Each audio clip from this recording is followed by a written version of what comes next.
Welcome to Stuff You Should Know, a production of iHeartRadio.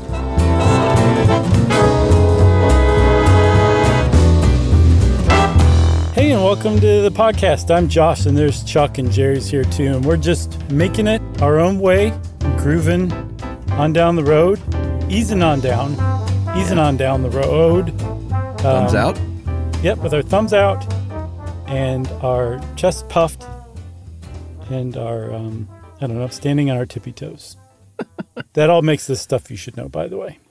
Yeah, can we shout out that great book that a lot of this is culled from? The Hitchhiker's Guide to the Galaxy? No. What great book, then? Jack Reed wrote a book called Roadside Americans, The Rise and Fall of Hitchhiking in a Changing Nation. And I bought an ebook. I actually read a lot of that thing. Yeah. How is it? It's really good. I mean, it seems like the book on hitchhiking in the United States. That's really great because I ran across a lot of other stuff, not books, but articles that had been written over the decades. And like there are some really interesting, helpful, authoritative writings on hitchhiking out there. So I'm sure if that guy had the nerve to write an entire book about it, it was probably pretty good. Yeah, it was good. And I guess we should say that hitchhiking is, this feels like one of those where we would just breeze right into it. Yeah. But we should say that hitchhiking is when you stand on the side of a road. You may hold a sign that says, Akron or bust, but the traditional, and we'll talk about the thumb in a minute, but the traditional way is to hold the old thumb out. Then someone eases off and says, "Where are you heading, buddy?" You say, "I'm heading to Akron. You going that way?" And he says, "No, but hop in." And then you get killed. It's pretty much par for the course, yeah. Yeah, it's hitching a ride. It's grabbing a ride. I figure everyone knew that, but you never know. Yeah. There was one flaw in your story, Chuck. No one's headed to Akron. Everybody's leaving Akron. Oh, if you wanted to ride out of Akron, I'm sure it'd be very easy to catch one. Ouch. So then your sign would just say anywhere. Anywhere but here. Oh, man, poor Akron. We should talk about the origin of the term hitchhiking, too, because there's a lot of competing stories for where the term hitchhiking came from, and I think I found the real one. Yeah, I'm not so sure about that, but go ahead. Well, let's start with the first one. There was a 1978 American Motorist magazine article that said, "Everybody shut up.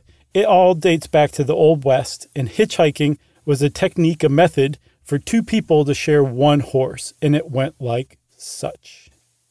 Yeah. No, I haven't explained it yet. I just set you up to explain it. No, I mean, I'm happy for you to explain this part. Oh, well, I was going to make because I don't buy this one either. Horse walking sound while you explain it, but okay. So basically, you have two people with one horse. One person rides the horse. They take it to a predetermined spot and tie it up, and they start walking. And eventually, the other person who started walking from the same spot that the other person started riding from comes upon the horse that's tied up. They get on the horse, and they start riding to the next predetermined spot, probably passing the person walking on the way. And then the person walking catches up to the horse, and so on and so forth. And what's the beauty of it, too, is the horse gets to rest in between rides as well. It sounds like a great idea. And I guess hitching the horse to a tree or something, that's where the term hitchhike came from. Not convinced by this one, but I think it's a great story. Yeah, I'm not either. That sounds like some sort of demented relay race. It is. All right, you want to move on to the one I think it is? Go ahead, because I'm not so sure about this either. Okay, I think it was a 1966 Sports Illustrated long-form article on hitchhiking that was written by Janet Graham, a veteran seasoned hitchhiker. And she made an offhanded reference, jokingly, about how people look down on hitchhikers, so much so that the definition of hitching is to move with jerks, making it sound like you're traveling along with jerks, other hitchhikers. But there's like a kernel of truth in there. The word hitch, to hitch, means to move along in short, sudden movements, kind of like how you scoot a chair up to a table, right? So you're moving by jerks, and jerks are short, sudden movements. So that's hitching, and it makes sense if you look at the entire ride. You're hiking, that's the whole walk, But in between, it's punctuated by short periods in a car that kind of get you further along, the hitch part. So you're hitchhiking. Another great story. Well, okay, Mr. Smarty Pants, what's the word hitchhiking from?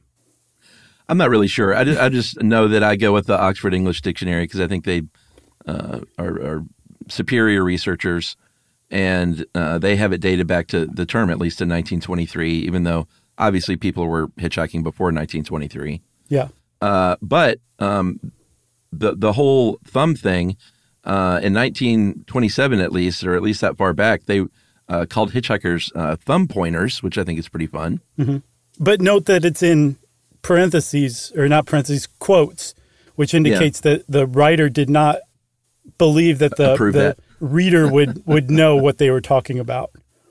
Yeah, probably so. Yeah. But it's interesting, like the history of hitchhiking, because it's the people that hitchhiked and why they did it and how it was viewed has really kind of morphed a lot over the decades in the United States. And in the 1920s, when it kind of first got going, it was not like hitchhiking today. It was a lot of like sometimes affluent young people, like college students, who would be like, I want to go down to Palm Beach and I go to school in Syracuse.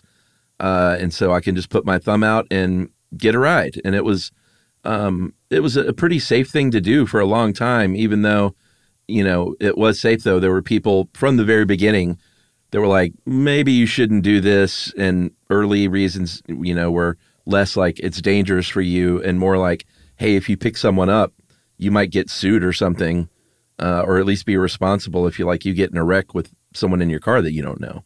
Yeah, and apparently trucking companies eventually by mid-century had banned their drivers from picking up hitchhikers for that very reason, because they were on the hook in a lot of states. Totally. Yeah. But it makes sense that hitchhiking really started around the 20s because that's the very beginning of the time when people started to have cars. So the whole kind of idea behind it was like, hey, I'm being adventurous and young. You have a car? Give me a ride for a little bit. And there was like just the novelty of the whole thing of having a car and then also picking up just some random person. It kind of went well together because the whole thing was fairly new. Yeah, for sure. The idea of like the original warnings being more about like the legalities of being the driver. There was also talk of like, hey, if you start doing this, next thing you know, it's that slippery slope thing. You're going to be, it'll lead to a life of crime or something, or, it's sort of, and you'll see that this is a big argument from certain people in this country ever since hitchhiking started, was like, this is just one step away from like begging you for money and living on the street. Yeah. And smoking marijuana cigarettes and becoming a pot fiend. Yeah. Jazz cigarettes. Right.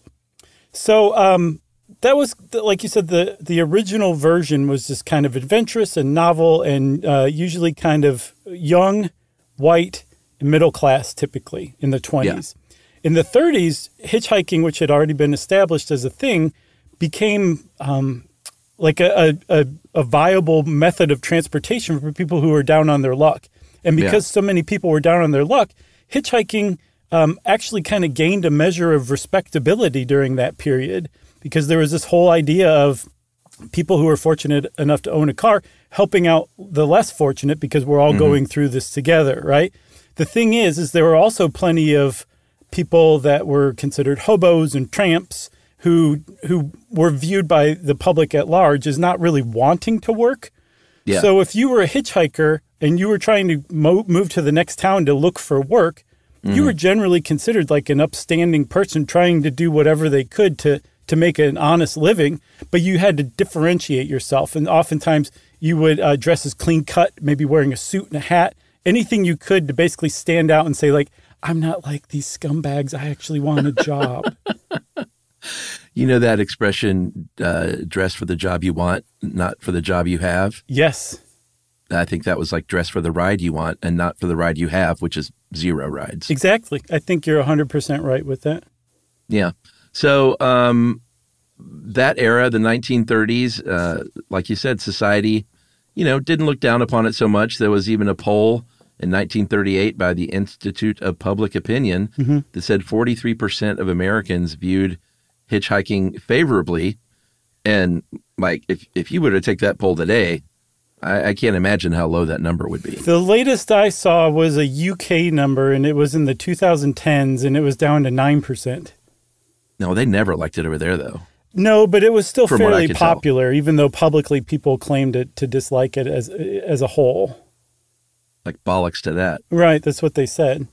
So once you got to World War II, another thing happened, which was American servicemen, that would go on leave, and people in the Army or whatever would sometimes hitchhike to where they wanted to go. Mm-hmm. And if you stopped and picked up a service person who was hitchhiking, then that means that you were doing your patriotic duty by giving a fine young citizen a ride somewhere. Yeah, so in 20 years, hitchhiking went from a fun, thrilling, relatively safe thing for college kids to do to a necessity for people who were moving from town to town looking for work, to a patriotic duty to stop and pick up a serviceman hitchhiking on their way maybe back to base or out on leave away from base. Away from Akron. If you were right, exactly. If you were a factory worker and a woman, you also were people were expected to pick you up as well to give you a lift to the factory. You were just supposed to hold out your credentials for whatever defense factory or whatever you worked in, just to make sure no one got the wrong idea. Yeah, and you had to have on that Rosie the Riveter bandana. Right. Tied in the front. That was your credential right there. That definitely gave it away for sure. And then there's something else to mention about hitchhikers during this time, and it actually is it's true throughout the entire time of people picking up hitchhikers. But it started at this time, which was, it wasn't that the hitchhikers were just mooching. They actually provided back then a service as well. Like a lot of times people would pick up a hitchhiker at night because they were getting sleepy and they needed somebody awake and alert to be like, hey, wake up. Don't fall asleep at the wheel. Other people just were looking for interesting conversation to distract them from a boring road trip. And then I saw a poem from the very early days of hitchhiking where the guy references that he's essentially a counterweight to the driver in the car so that the car doesn't tip over, because that's how flimsy the original cars were. Interesting. I thought so too. So it's not like anyone was viewing these people as just completely mooching. That came later on. Yeah. And back to World War II, if you were a hitchhiking army person. That's what they call them, sure.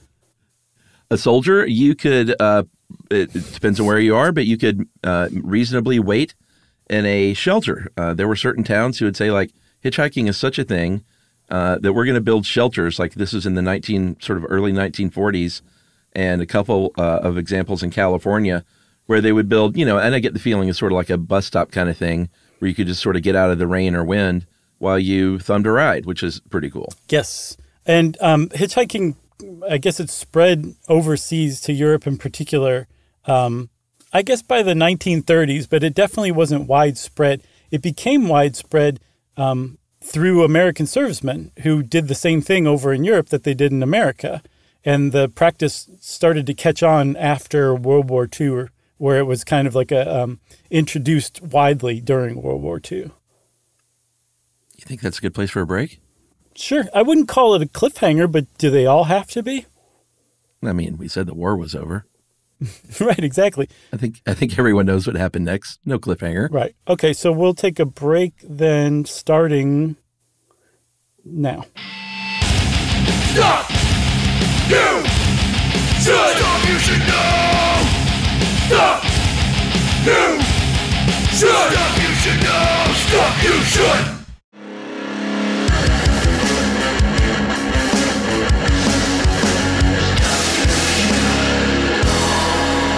All right, now we're in the 1950s, and this was sort of the first real push. Well, that's not true, actually, because I read in the book there were sort of anti-hitchhiking pushes from the very beginning. Oh, yeah? But it was sort of here and there, depending on what town you were in or what state you were in.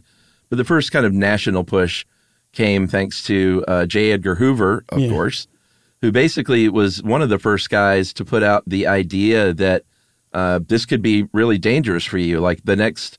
the next murderer that you hear about on the news could be the person that's getting in your car right now. And of course, there were government, I guess propaganda or at least warning posters that sort of indicated that. One of them said death in disguise.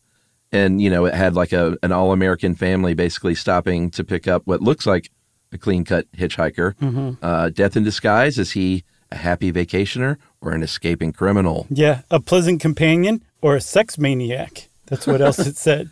Thank you, J. Edgar Hoover. Yeah, J. Edgar Hoover considered hitchhiking a menace. I think that guy considered everything he didn't like a menace to America, For sure. right? But it's really revealing what the social attitudes were toward hitchhiking in this 1957 FBI bulletin that included a letter that he personally wrote about how terrible hitchhiking was and we needed to stamp it out. He was pointed out that what law enforcement was up against was changing the minds of the public that against the idea that the courtesy of the road demands that a driver give a hitchhiker a lift if they're able to. So at that time, by the mid-50s, that's what people thought. Like if you saw some guy walking down the road or gal and they had their thumb out, you were basically obligated to stop. Yeah. There were a couple of high-profile murders in the 1950s dealing with hitchhikers, though, and that, of course, is going to help sway the public opinion. Yes. And, of course, is something that Hoover is going to jump on and sort of highlight as, one of the big dangers. The crime rate of the United States was, at one of the all-time lows in American history, and hitchhiking certainly didn't, ramp it up or anything, but it's not like it was a big, statistical analysis that was presented. It was just like, hey, this big murder happened, and it's one of those alarmist things where if it can happen one time, then is it really worth the risk for you to pick up that hitchhiker? Yeah, that became the premise in non-hitchhiking America, and it was just the same thing as stranger danger. It was a moral panic, right? Yeah, for sure. Something so vile happened a handful of times. A statistical anomaly, essentially, but was well publicized and so horrific, like murders of entire families. There was a guy named Billy Cockeyed Cook who killed a family of 5, including the 3 kids ages 7, 5, and 3, and the family dog, because they just made the mistake of kindly picking him up while he was hitchhiking. News like that spread. And Rutger Hauer. Yes. I watched that for research last night. Did you really? Yeah. I actually saw it a couple of years ago, and I think it holds up pretty good. It definitely had a modernish feel to it. It didn't feel stuck in the mid-'80s. And I feel like it really captured the spirit of the average hitchhiking interaction. Yeah.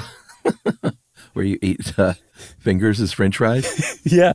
It was nuts. But yeah, I liked it. I thought it was very long, overly long, but I still liked it. It was a good movie. That's so funny. I don't remember why I watched it other than it might, I don't know, I doubt if it was on a plane. But that feels like something I would do on a plane. I don't know. It's enough of a classic that I could see it being on a hip airline. Was it Virgin? Were you flying Virgin that you saw it? No. I only fly one airline. So there were those. I think that Billy Cockeyed Cook killing spree came in 1951, just in time for people to start freaking out. As we'll see, movies are made about these kind of things. The FBI is beating the drum against this kind of stuff, and so it gets kind of a bad rap. And that's a trajectory that it's followed over the decades. Every decade or so, there'll be a handful of highly publicized, really horrific murders that took place because somebody hitchhiked. But if you look at it statistically, it's like a blip on the radar. Yeah, sure. But it scared everybody enough that parents were like, you do not hitchhike. I would never, ever hitchhike because my mom scared me so thoroughly as a kid that it's just not going to I'm just not going to do it. Sorry. Oh, interesting. So the danger that was drilled into you is more hitchhiking than picking up a hitchhiker. Either one. No, either one, for sure. Okay. For sure. Yes.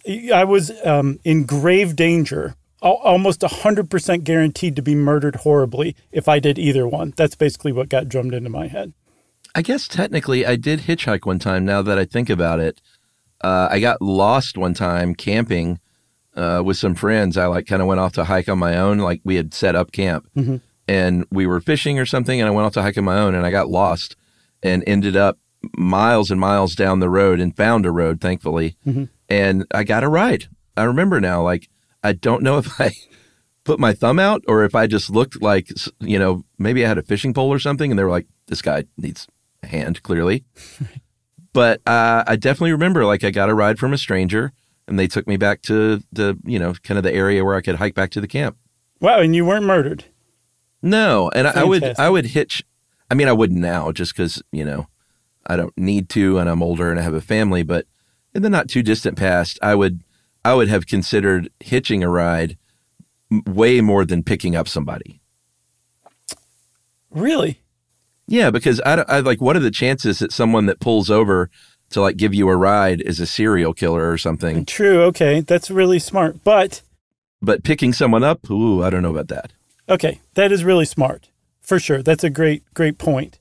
But some of those really high profile, publicized, horrible murders, serial killings typically, did involve people being like they were hitchhikers and they were picked up by serial killers who were out looking for hitchhikers. Well, I think, what's his name picked up hitchhikers, right? Bundy, if I'm not mistaken? Probably. That would have been during a time where hitchhiking was a thing still. Yeah, I'm pretty sure that was something that happened, and I think he might have killed some of them. Yeah, there were, overseas that happened too. There were some famous murders in Australia, the Australian backpacker murders from like, I think the late 80s even. Like it just happens from time to time, and it's so scary, and you feel so badly for those people. Your mind just kind of goes to how horrible a way that would be to die, that you're like, I'm not going to hitchhike. Yeah, totally. See, Thomas Howell, I mean, he put the fear of God in me. Yeah, he did a good job. No, he was pretty good. So moving forward to the 60s, this is when it got like really popular again, of course, because of the hippie movement. Mm-hmm. It became a big thing for hippies to do, because not only could they get around and like, kind of travel the world doing so, it was really like, it just sort of fit the hippie ethos of trusting one another, right. And it's counterculture, it's anti, like, owning a car, and sort of anti-consumerism, and it's a little bit rebellious, and it really just jibed with the whole hippie thing. So there was a lot of hitchhiking in the 60s. Yeah, it harkened back to that original kind of ethos of hitchhiking, which was, people just helping other people out, and like, yeah, man, being rewarded with some great conversation, and maybe even making a friend, and just seeing what happened. Yeah, totally worked with that. But it also provided very practically a way for people who were living the hippie life and didn't have money to go see the world. Like if you could make it to Europe, you could literally see Europe and Eurasia and Africa, if you could make it down there, just by hitchhiking on a couple of dollars a day. Because this is also a time when youth hostels had really kind of taken hold and spread. So if you could make it over to Europe, you were set for a vacation of a lifetime. Yeah.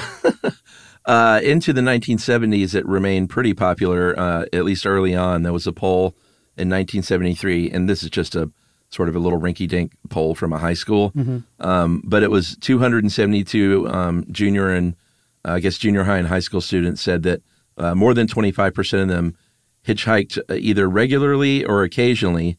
So it was still going strong among the Utes of America.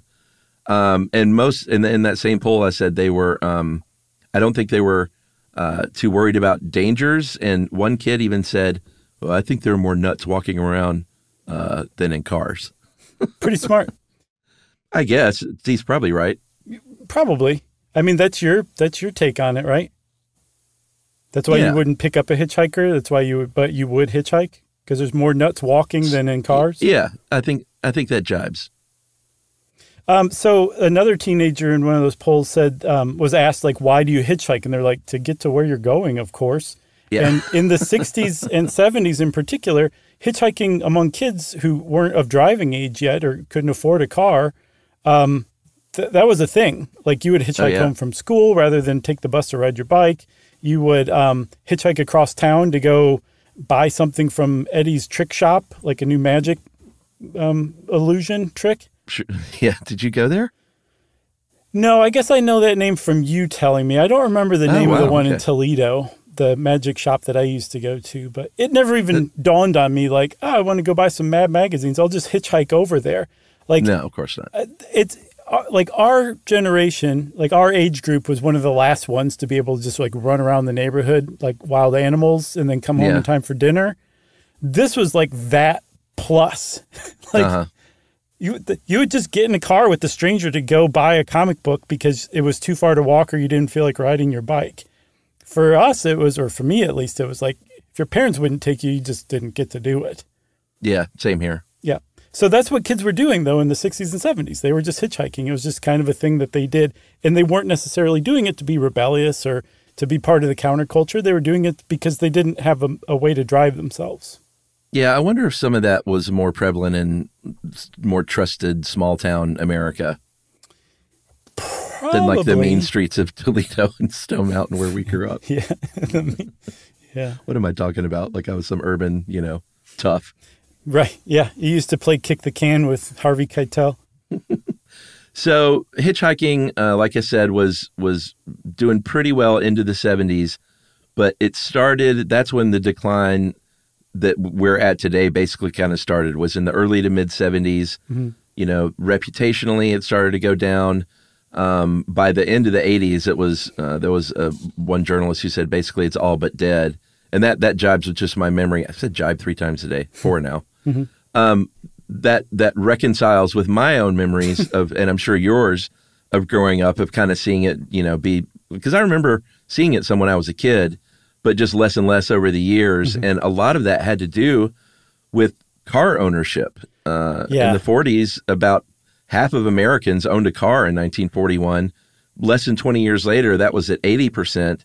And then into the 70s and 80s, you saw the deal like was in my family and a lot of other even, sort of regular middle-class families where you ended up with an extra car for the 16-year-old to drive because that's the one that mom aged out of or whatever. So in our family, it was the VW Beetle mm-hmm. that my mom drove, from 1968 to the, I guess till my sister, I'm not sure if my sister drove it or not, but I ended up driving that Beetle because that was the extra car. And there were extra cars in American households kind of for the first time. And so all of a sudden teenagers had wheels, usually some old car like a 68 Beetle. Yeah. So I just found that fascinating. It wasn't just that people were scared out of hitchhiking. Even kids in those early 70s polls were aware of the dangers, but they weren't afraid of it enough to not hitchhike. It was, at least in part, that whole group of people who hitchhiked because they were trying to get from point A to point B didn't have to do that any longer because they had more and more expanded access to cars, right? Because even if your parents didn't have a car, you might have a friend now that had a car and would come pick you up, right? That's a big one. There's always a friend that had the car. Another thing that seems to have changed things for hitchhiking is the spread of interstate travel in the U.S. and in Europe. There's plenty of laws these days that basically prevent people from hitchhiking on the highway in particular. But even in places where it's not prohibited, just the practicality of getting somebody going 80 miles an hour to slow down and pull over and it not be a mile and a half ahead, a point that you have to trot to that far to get in the car, it's not conducive to hitchhiking at all. So as interstate travel spread, hitchhiking just became a little bit harder, although people started just standing on entrance ramps or apparently on the Autobahn, if you go to Europe, they have like those gas stations that it's like an exit and then the gas station and then the entrance ramp right back onto the highway. You know what I'm talking about? Yeah, I think so. They have those, and people would just go from gas station to gas station. Like you could get a ride at a gas station and still do interstate travel. So there's ways around it, but it still put a crimp in the whole idea. You could just pull over to the side of the road and pick somebody up pretty easily like you could before the interstates. Yeah. There were always sort of, depending on where you are in the United States, there were anti-hitchhiking laws, maybe in some districts or regions or towns that weren't too keen on it. And this goes back to the very beginning, but it wasn't the kind of thing that was like super, it may have been on the books, but it wasn't super enforced. Mm-hmm. Some more conservative towns may have enforced it more. Obviously, kind of the elephant in the room is if you were demographically, like you said, it was a lot of sort of middle-class white men earlier on. Mm-hmm. You had a much harder time getting a ride if you were a person of color. You had a lot of times you would have an easier time if you were a woman, but they were discouraged from doing it more for, I guess, the dangers that they thought a woman could face versus a man. Right. But it was just sort of loosey-goosey as far as, who a cop decided to hassle. Interestingly, about that sexism thing, I saw it also go in a different direction, too. That I think that 1966 Sports Illustrated article by Janet Graham, she basically talks about that, how you want to dress enough to catch people's attention, but you don't want to just throw out a sign like, hey, come pick me up, because you might attract the wrong kind of guy, or conversely, you might also just get passed by some guy who doesn't trust you because of how you're dressed. Yeah, that's interesting. Sports Illustrated used to do lots of weird articles like that. Yeah, this is a really long article with great illustrations. Like Sports Illustrated lived up to its name. It had a lot of illustrations in this article, and it's definitely worth looking up. It's a great article. But no sport. Not I really. guess it could be a sport. Well, apparently they did have I don't know what you call them, but basically speed trials. A bunch of hitchhikers would all get picked up in the same town and try to make it to this prearranged destination, see who got there fastest. All right. That's a sport.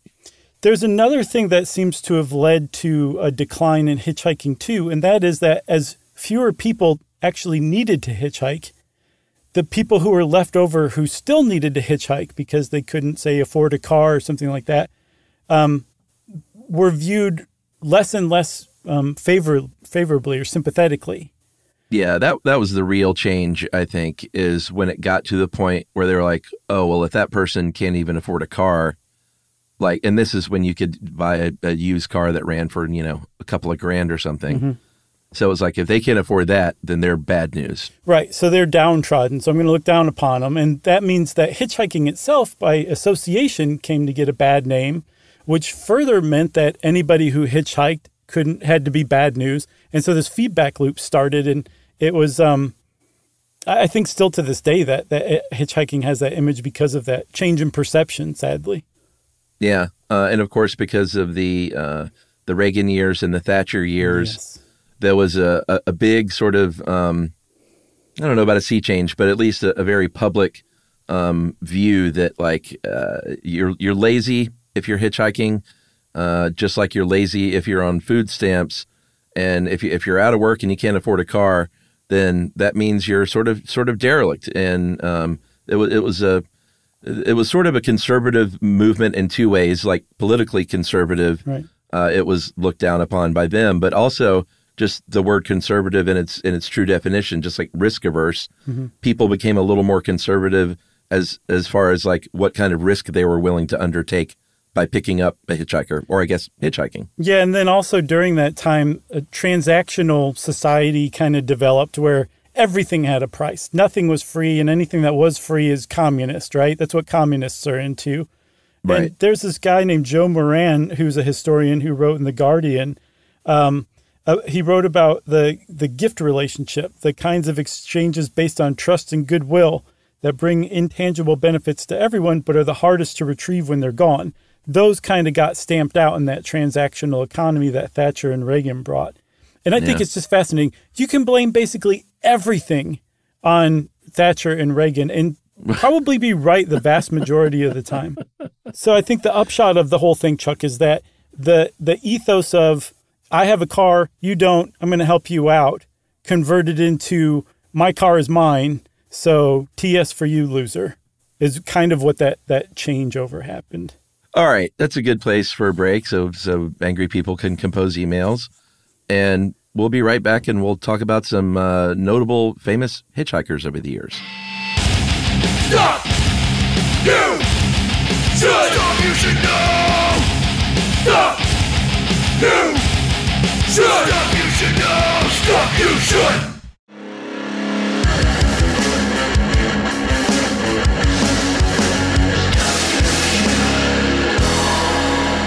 Okay, Chuck, so we're back. We have gotten a lot of angry emails in the interim, but that's okay. They're flowing in. Let's talk a little bit about demographics, because you kind of hit on how it's easier in some cases for some people to catch a ride than it is for others. But the main demographic I could see when you look at just the differences in hitchhiking experiences seem to be pretty much just divided between men and women. And I think one of the things that you see is this whole sexist idea that if a woman hitchhikes and something happens to her, she was just basically asking for it. She put herself in unnecessary danger, which is a terrible way to look at a crime against an innocent person under any circumstances. But there's a Reader's Digest, like that was just a whole thread of thinking. There was a Reader's Digest article from 1973 that said that in the case of a girl who hitchhikes, the odds against her reaching her destination unmolested are today literally no better than if she played Russian roulette, which from what I've read is totally made up. And that there was also 2 girls that conducted a science experiment in San Diego in 1977. And they solicited 356 rides, and they were either wearing a control costume of like pretty conservative clothing or a revealing costume. And they found that the revealing costume far and away attracted more rides, mostly from men. All right. We promised talk of notable hitchhikers. And, you know, we could go on all day listing famous people who at one point or another hitchhiked. For me, John Waters is a pretty fun one because he hitchhiked and enjoyed it as a kid and then eventually wrote a book. He hitchhiked as a 68-year-old grown man in the 2013 from his home in Baltimore to his other home in San Francisco and wrote a book about it called Carsick, John Waters Hitchhikes Across America. And this one is kind of fun because the whole first half of the book is just fiction. It's like fun stories he wrote about like who could pick him up and what that could lead to, whether it was a serial killer or, you know, something a little more fun. But the second half of the book, I think, is about like his real journey hitchhiking. And he made it all the way. That's great. I mean, I'm glad John Waters survived because he's a national treasure. Who else? Hitchbot is the other one I want to cover. I'd never heard of Hitchbot. Is that a famous person? You have. We talked about Hitchbot and I think Internet Roundup or something like that. Oh, really? Back in 2015, there was a robot. It was very like basic in design. It was a social experiment more than anything. They wanted to see how people responded to a robot. And they sent this kludgy, junky, cartoonish-looking robot all the way across Germany, all the way across the Netherlands, all the way across Canada. And they finally said, okay, it's time for America. We're going to set this guy out on the road in Salem, Massachusetts, and see if he can make it to San Francisco's destination. He made it to Boston. He made it to New York. He made it to Philadelphia. And he didn't get out of Philadelphia alive. He was dismembered and completely taken apart by some jerk vandal somewhere who was caught on video wearing a football shirt, like a football jersey. I can only imagine it was an Eagles jersey. And so this robot made it through 3 countries and didn't even get past Philadelphia in the United States, which is, you know, kind of sad. I remember being sad about it at the time, but we definitely talked about Hitchbot. But he's a very famous hitchhiker as well. He had a real positive spirit. He like tweeted the whole time about how great everything was. Yeah. Let me see. What do we got here? I don't want to talk about Dave Matthews, do we? No. He hitchhiked one time to a concert. I guess we can say that at least. You know what we should cover on a short stuff is the Dave Matthews poop bridge incident. I don't know about that one. That? No. Oh, well, we'll talk about it in a short stuff. It's when his tour bus dumped the contents of their I did hear that thing like off a bridge onto people, or it was on a boat or something that was below the bridge. My God, they got in trouble for it. Well, let's talk about movies instead. What about that? Yeah, I mean, you know, in media in general, like, you know, there were some very famous books and movies that were kind of centered around hitchhiking, whether it's obviously Jack Kerouac's On the Road is a big one, or Tom Robbins, Even Cowgirls Get the Blues, the Gus Van Sant movie. Sissy, the main character, was born with an abnormally large thumb. So, you know, she obviously had a talent as a hitchhiker, and that's kind of one of the subplots of the book and film. Right. And yeah, hitchhiking, it depends on the film, but it can be depicted as like a cautionary tale where, you know, it just goes so off the rails bad that no one should ever hitchhike ever, like in Hitcher, like we were talking about with C. Thomas Howell and Rutger Hauer. Yeah. That Billy Cockeyed Cook murder spree got turned into a movie 2 years after called The Hitchhiker. It was supposedly pretty good. Oh, yeah? And yeah, so throughout from the 50s onward, hitchhikers could be depicted as murderous people, or people picking up hitchhikers could be depicted as murderous, right? But there was also, like, hitchhiking made appearances as MacGuffins in a lot of films, as just kind of a funny, like, little side thing. Like Pee Wee Herman getting picked up by Large Marge in Pee Wee's Big Adventure. What a scene. Big Bird and Follow That Bird did a lot of hitchhiking in that movie. Yeah. Have you ever seen I Saw the Devil? I don't think so. That's Rob Zombie, right? No, it's a Korean film. A Korean serial killer film. I can't remember the guy's name who directed it, but it's really good. But there's this one scene in there where the main character, the antagonist, I guess, is a serial killer. But they follow him so much, he's basically the main character. He hitchhikes, gets picked up by a car that's being driven by a guy who had already picked up another hitchhiker. So now there's two guys, including him, in the car being driven by a third guy, and they all turn out to be serial killers. And they get in this fight driving down the road, a fight to the death. It's like a really interesting, just kind of like a side scene that they could have easily edited out, but it's so good, it's nuts. That sounds really familiar. I might have seen that, actually. It came out in 2010, I think. Yeah, the MacGuffin thing is big, though. I feel like most times, if hitchhiking isn't a plot that's like turns out to be really bad or something that you're supposed to think it is, at least. Right. Like, very few times I feel like it's just a scene where someone hitchhikes and it's no big deal, unless it's like a period thing, you know, from the 60s or whatever. Yes. A good example of that is Dumb and Dumber, where Jim Carrey and Jeff Daniels pick up the guy who's trying to assassinate them. Yeah. And he ends up dying because of the hot sauce burger they trick him into eating. Yeah. That's a good one. That was a good movie. And then apparently, I've never seen it, but like the definitive earliest hitchhiking scene is from It Happened One Night with Clark Gable and Claudette Colbert. It's a very cute scene. Oh, yeah? Yeah, he's basically being a man, teaching her how, like, it's all in the thumb. It's all in the thumb. That's how you hitchhike. And he's getting nowhere with it. And she, like, leans down and kind of sticks her leg out and adjusts her stocking. And a car just comes, like, to a screeching halt to pick them both up. Yeah, and she's like, stick that thumb where the sun don't shine. Exactly.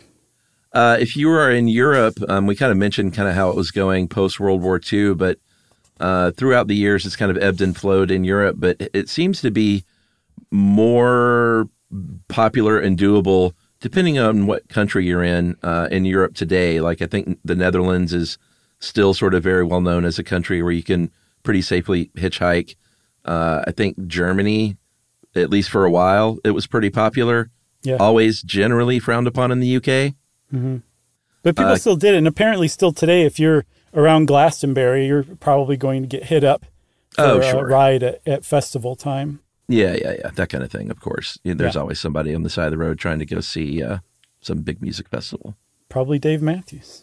Or I'm sure, what's Burning Man? I bet that's half hitchhiking. Yeah, for sure. I'm sure any of the big festivals, there's probably a lot of people hitching there. We have to mention Cuba because it is a pretty singularly unique country in terms of hitchhiking, in that after the Berlin Wall fell, the oil from the Soviets really dried up. And that I can't remember what the period was called, like the special period or something like that, where basically the national bus system and transportation, public transport system kind of stopped. It slowed down, then eventually just went away. And then they nationalized it, in that if you are a government, I think it was only until 2014, like you had to have a special government license to even have a private car.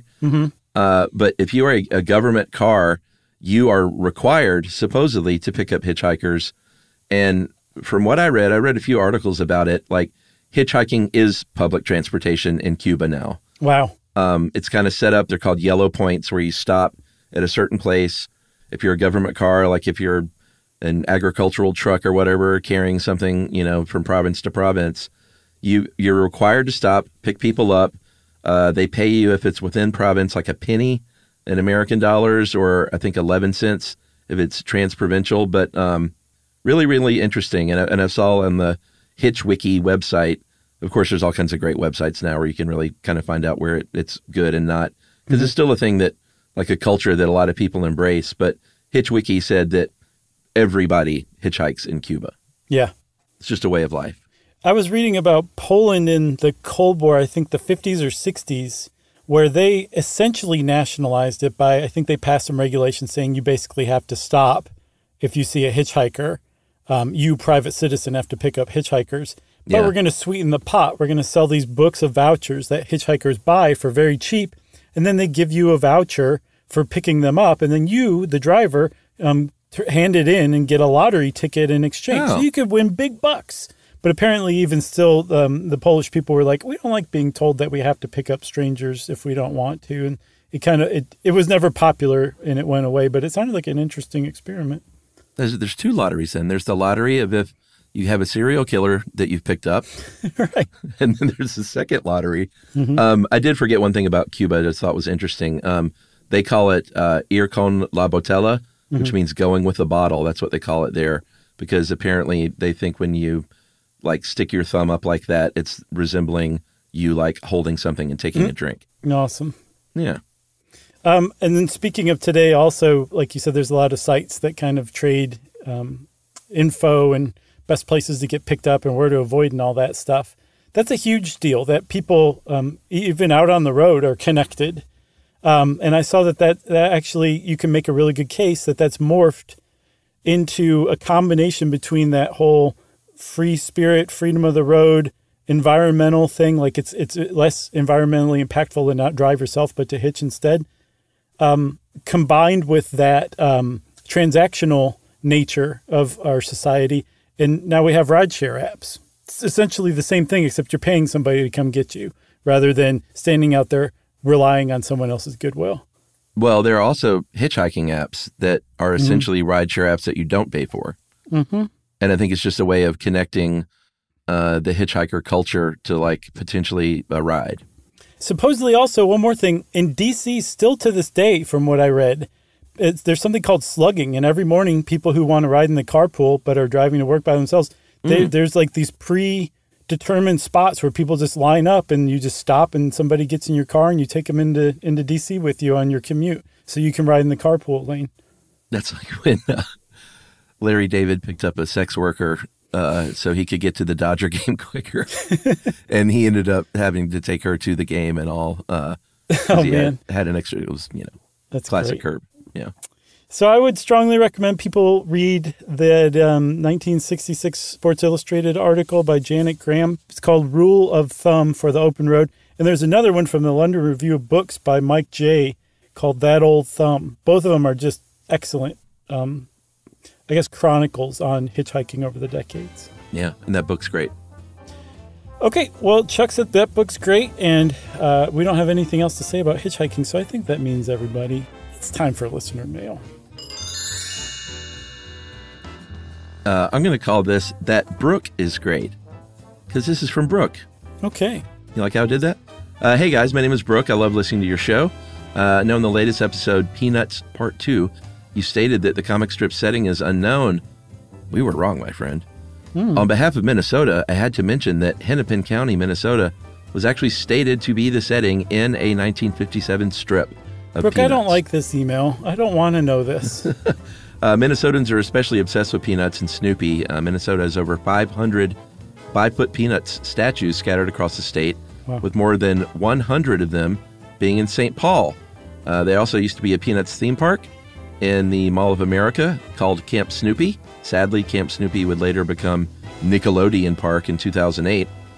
Even still, statues of the Peanuts gang are scattered far and wide, including a Linus statue at the Minnesota State Fair. Even my uncle had a Linus statue in his yard. Cute. Had no idea. Thanks so much for the show. I listen while I am trail skating 30 plus miles for marathon skate training. Wowee. Do you know that was a thing? No, I'm taking that to mean like rollerblading. I guess, or roller skates for whatever, 30-something miles. I'll bet Brooke has extraordinarily strong thighs at this point. I can't imagine, dude. Calves and feet and big toes and little toes. I bet it's all very strong. You guys definitely helped me get through it. I love all the little jokes and side comments. I hope you have a great day. Thanks a lot, Brooke. That was a quintessential Minnesota nice sign-off, too, by the way. Thank you for that. Great email, and even though it contained information I didn't really want to hear, I still must doff my hat to you for that one. Doffed. If you want to be like Brooke and get in touch with us with some information we don't necessarily want to hear, we'd prefer you didn't do that. Otherwise, you can email us at stuffpodcast@iheartradio.com. Stuff You Should Know is a production of iHeartRadio. For more podcasts from iHeartRadio, visit the iHeartRadio app, Apple Podcasts, or wherever you listen to your favorite shows.